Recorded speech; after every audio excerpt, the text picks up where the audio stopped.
बिस्मिल्लाहिर्रहमानिर्रहीम।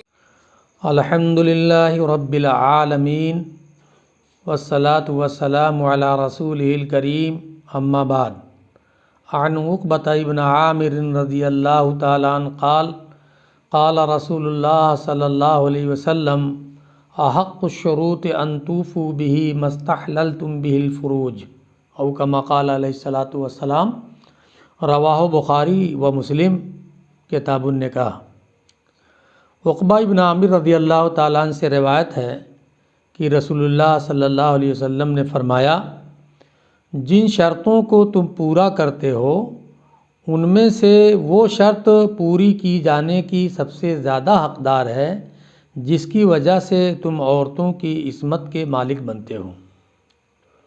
मुअज़्ज़ज़ सामीन, मैंने अभी आपके सामने बुखारी और मुस्लिम की एक छोटी सी हदीस पेश की है जो इमाम बुखारी ने और इमाम मुस्लिम ने किताबुन निकाह में इस हदीस को ज़िक्र किया है। इस हदीस में महर का तज़किरा है।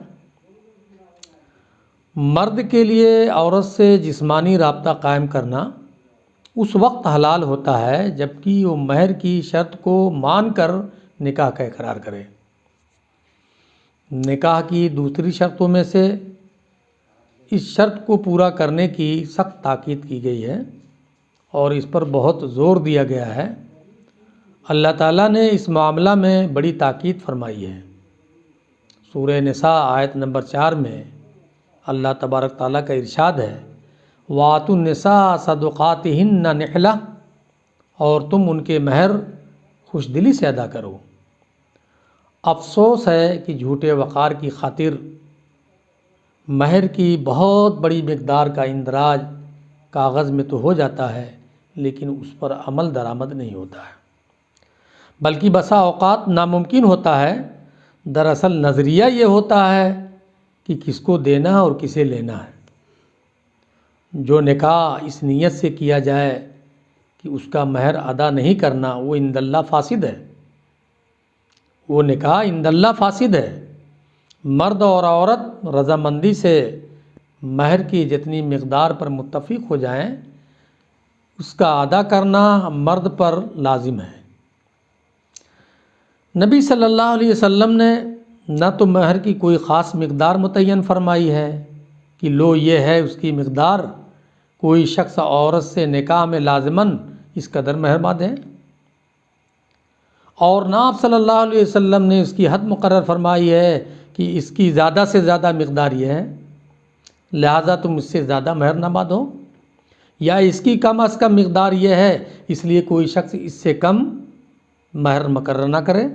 बल्कि आप सल्लल्लाहु अलैहि वसल्लम ने महर की तायीन लोगों की सवाबदीद पर छोड़ दी है कि वो अपनी आदात, रुझानात और माशी हालात की रोशनी में ख़ुद ही महर का फ़ैसला करें। अलबत्ता इस सिलसिले में आप सल्लल्लाहु अलैहि वसल्लम के मजमूई तर्ज़ अमल और इरशादात से कुछ ऐसी उसूली हिदायत हमारे सामने आती हैं कि जिनको पेश नज़र रखना बहुत ज़रूरी है।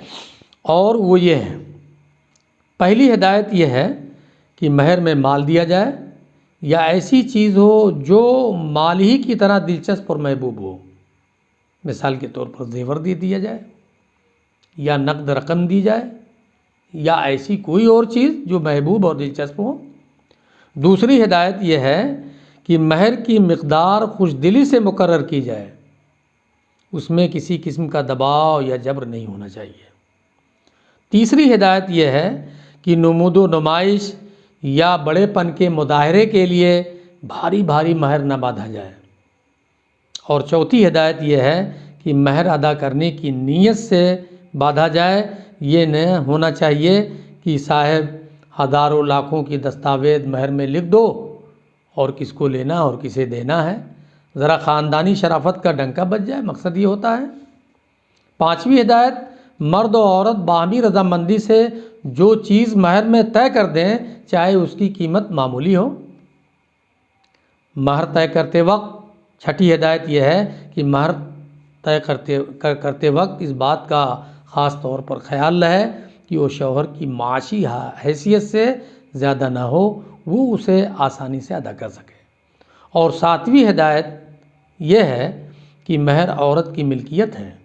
इस हिदायत को बगौर तमाम लोग समाअत फरमाएँ कि महर औरत की मिल्कियत है, उसमें मालिकाना तसर्रुफ़ कर सकती है।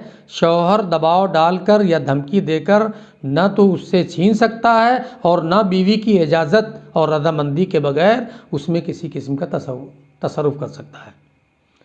और 8वीं हिदायत यह है कि हुज़ूर सल्लल्लाहु अलैहि वसल्लम ने अगरचे महर की मिक़दार मुकर्रर नहीं फरमाई, लेकिन आप सल्लल्लाहु अलैहि वसल्लम ने अमलन और कौलन थोड़ा महर मुकर्रर करने की तरगीब दी है और आप सल्लल्लाहु अलैहि वसल्लम ने उसे पसंद फरमाया है। आपका इरशाद है, आप सल्लल्लाहु अलैहि वसल्लम का इरशाद है, इन्ना आज़मन निकाह बरका ऐसरुहु मऊना। मिशकात शरीफ की हदीस है, हज़रत आयशा रज़ियल्लाहु ताला अन्हा इसकी राविया है कि वो निकाह सबसे ज़्यादा बाबरकत है जिसके महर का अदा करना आसान हो और नफ़का थोड़ा हो। अब महर के ताल्लुक़ से मैं बता दूं, थोड़ी सी मिसाल देता हूं कि सैयदना हज़रत अली रज़ियल्लाहु ताला अन्हु ने सैयदा फ़ातिमा रज़ियल्लाहु ताला अन्हा से निकाह पर 400 दिरहम तकरीबन 105 तोला चांदी महर में अदा किए। इसी को महर फ़ातिमी कहा जाता है। और हमारे उलमाए किराम मुफ्तियान दाम इसी महर फ़ातिमी पर ज़ोर देते हैं और बाद जगहों पर तो बग़ैर महर फ़ातिमी के निकाह ही नहीं पढ़ाते। ये बिल्कुल गलत है।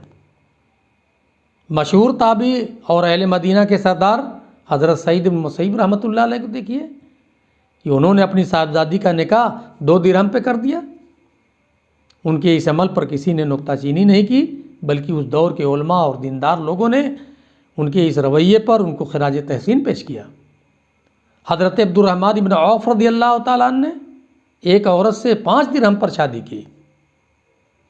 1 दिरहम का वज़न कितना होता है मालूम है? 1 दिरहम का वज़न इस ज़माने में 2.975 ग्राम होता है। अब आप सोच लीजिए कि कितने ग्राम का, 5 दिरहम कितने ग्राम हुए? एक आदमी ने एक अंसारी औरत से 4 उकिया तो यानी 43 तोला चांदी तकरीबन बनती है, उस पर निकाह किया। तो रसूलुल्लाह सल्लल्लाहु अलैहि वसल्लम ने नाराज़ होकर फरमाया, अला अरब अवाकिन का अन्नमा तनहतून अलफ़िज़्ज़ा मिन उर्द हाज़ल जबल।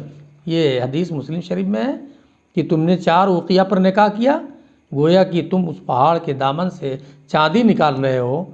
क्योंकि ये आपने क्यों फरमाया? इसलिए कि उनकी माशी हालत उस महर की मुतहम्मिल नहीं थी। तो अल्लाह के रसूल सल्लल्लाहु अलैहि वसल्लम ने नागवारी का इज़हार फरमाया। इससे ये मालूम होता है कि महर हैसियत के मुताबिक होनी चाहिए, लड़के की हैसियत के मुताबिक महर रखना चाहिए। अगर लड़के की हैसियत 1 लाख महर देने की है तो उससे 10,000 का महर ना लिया जाए, और एक लड़की की हैसियत अगर 10,000 महर देने की है तो उससे 50,000 महर ना लिया जाए, मुकर्रर ना किया जाए। तो लड़के की हैसियत के मुताबिक महर होना चाहिए। हमारे माशरे में आम तौर से ये होता है कि महर के सिलसिले में बड़ी ही बुखालत से काम लेते हैं। हम बच्ची के लिए बहुत सारे ज़ेवरात लेके जाते हैं और उन ज़ेवरात में जो सबसे हल्का ज़ेवर होता है और दाम के एतबार से बहुत कम का होता है, उसी को हम महर में रखते हैं। आप सोचिए कि आप बच्ची के लिए तमाम ज़ेवरात बनाकर ले गए हैं, तो आप हल्का ज़ेवर क्यों रखते हैं? उन ज़ेवरात में जो भारी भरकम ज़ेवर है, ज़्यादा कीमती ज़ेवर है, वो आप महर में रखा है। लेकिन हम देखते हैं कि आम तौर से माँ टीका जो होता है, तलाई टीका, वो कम दाम का होता है और उन तमाम ज़ेवरात में ज़्यादातर लोग तलाई टीका रखते हैं। ऐसा नहीं होना चाहिए, बल्कि महर की मिक़दार इतनी होनी चाहिए लड़के की हैसियत के मुताबिक हो, और लड़का जब महर दे तो उसके अंदर एहसास ज़िम्मेदारी पैदा हो। और ये महर जो है यही बच्ची का हक़ है, उसकी मिल्कियत होती है। तो कम महर, हल्का महर नहीं रखना चाहिए। अगर एक आदमी 2 ही ज़ेवर ले गया है और छोटे छोटे हल्के हल्के हैं तो ठीक है, उनमें से एक रखा जा सकता है। लेकिन अगर ज़ेवरात कई एक आप ले गए हैं तो आप हल्का ज़ेवर का महर क्यों रखेंगे, भारी ज़ेवर का महर क्यों नहीं रखते। ये फ़राख दिली का मुज़ाहरा करना चाहिए और ज़्यादा से ज़्यादा हैसियत के मुताबिक जो भारी भरकम ज़ेवर जो आप ले गए हैं वो महर में रखना चाहिए। अल्लाह ताला हम तमाम लोगों को अमल की तौफ़ीक़ अता फ़रमाए। व आख़िर दावाना अल्हम्दुलिल्लाहि रब्बिल आलमीन।